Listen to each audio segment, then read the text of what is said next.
یہ ہمیں مشرک کہے تو جائز، یہ ہمیں قبر پجوا کہے تو جائز، یہ ہمیں کافر کہے تو جائز، مگر جیسے ہی ہم ان کے خلاف قرآن و حدیث کی دلیل کی بنیاد پر بولے اختلاف کی بات مت کیجیے، محبت کی، پتہ نہیں ہندوستان میں کیا حالات ہے اس وقت، بی جے پی کی حکومت آ گئی، تو کیا آپ نے سارے مرکز بند کر دیے ابھی؟ کیا آپ نے اپنے مدرسوں کو تالے لگا دیا؟ تبلیغی جماعت کے دورے بند ہو گئے؟ ہم بولے تو بی جے پی کی حکومت ہے، یہ دوڑ رہے ہیں، چل رہے ہیں، پھر سب ہو رہا ہے، ان کا کفر پھیلائے جا رہے ہیں، مگر جیسے ہم نے اس کے خلاف بولا حالات کو بھی تو دیکھو جناب، یہ اپنے لوگ، یہ ہمارے پلپلے جو لوگ، برطانیہ 50-50 بولتا ہوں ایسے لوگ، آدھے ادھر آدھی، ان کو طے نہیں کرنا ہے کہ یہی میں ہے کسی میں، کدھر جانا چاہتے ہیں، پتہ ہی نہیں، ان کو خود نہیں معلوم کدھر ہے۔ حالات کتنے برے ہیں بھائی، فلسطین کے حالات آپ کو معلوم ہے، جیسے پتہ چل رہا ہے کہ بس ادھر سنی وہابی کا اتحاد ہوا، یہ خود فلسطین لڑنے چلا جائے۔ بھائی فلسطین الگ ملک ہے، وہاں تم جا نہیں سکتے، جا سکتے ہو تم؟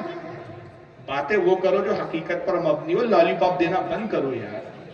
جب فلسطین کے حالات برے ہیں تو تم اپنی تبلیغی جماعت کو بند کرو، اعلان کر دو کہ بھائی اب ہم کہیں تبلیغ نہیں کریں گے، جو جہاں جیسے ویسی رہنے دو، اب ہم اپنی کتابیں چھاپنا بند کر رہے ہیں، اپنے مدرسوں کو بند رکھے، فلسطین کے حالات بہت خراب ہیں، ملک کے حالات بہت خراب ہیں، ہم نے سب بند کر دیا، بھائی بس اب محبت کی بات کرو اپنی جگہ سب نہیں، تم دورے کرو، تم مدرسے چلاؤ، تم جلسے لو، تم توہینیں کرو، تم کتابیں چھاپو، مگر جب سنی جواب دے تو حالات خراب۔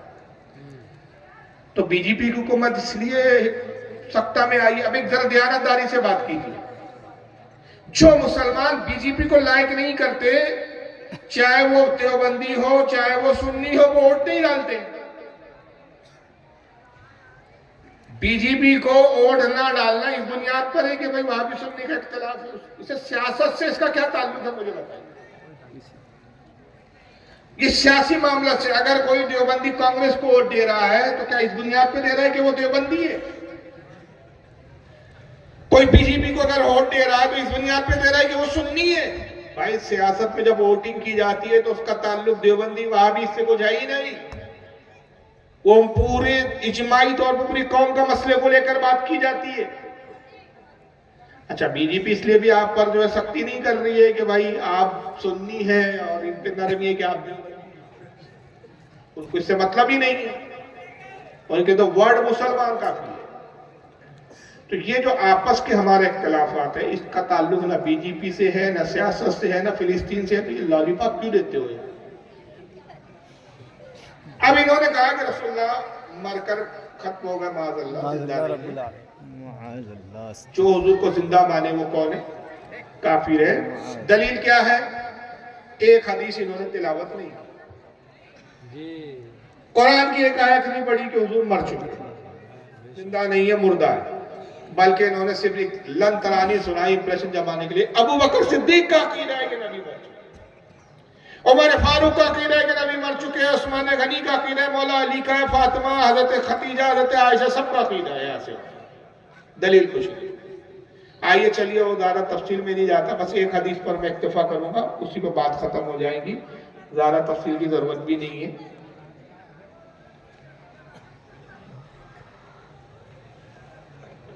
آئیے دیکھیے، یہ سنن ابن ماجہ ہے، حدیث کی کتاب ہے، سیاہ ستہ میں شامل ہے، اور یہ حدیث بہت ساری کتابوں میں آئی ہے، اس کے بہت سارے حوالے ہیں۔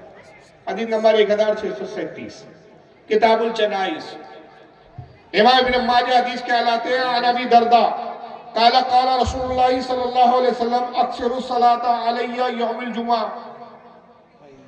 حضرت ابو درداء رضی اللہ تعالیٰ عنہ فرماتے ہیں کہ اللہ کے رسول نے فرمایا، اے لوگو جمعے کے دن کثرت کے ساتھ مجھ پر درود پڑھو۔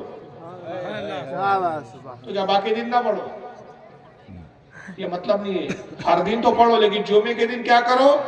اکثر الصلاۃ، بہت زیادہ پڑھو، تعداد بڑھا دو، جتنا دن روزانہ پڑھتے ہو اس سے ڈبل دگنا دگنا پڑھو۔ کیوں؟